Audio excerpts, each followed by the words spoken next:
இனிமே இப்படி சொல்லி ஏமாற்றவே முடியாது.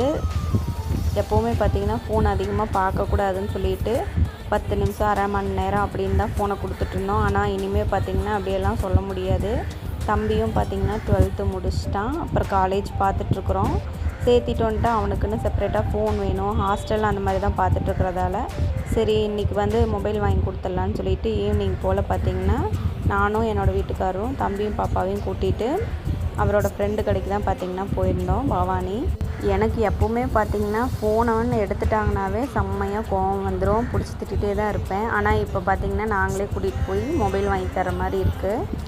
என்னை விட என்னோடய வீட்டுக்காரோட தம்பிக்கு தான் பார்த்திங்கன்னா மொபைல் விலை அதிகம். சரி 4 வருஷம் வந்து வச்சுருக்கணும் இல்லையா, அதுக்கு தகுந்த மாதிரி நல்லதாக எடுத்து தரணும்னு சொல்லிட்டு கொஞ்சம் குவாலிட்டியாகவே வாங்கி கொடுத்துருந்தோம். பாப்பா தான் பார்த்திங்கன்னா ஃபஸ்ட்டு ஓப்பன் பண்ணியிருந்தாங்க. மொபைலும் பார்த்திங்கன்னா பார்க்குறக்கு லுக்காகவே சூப்பராகவே இருந்தது. தம்பிக்கும் பாப்பாவுக்கும் அவ்வளோ சந்தோஷம் மொபைலை பார்த்ததும்.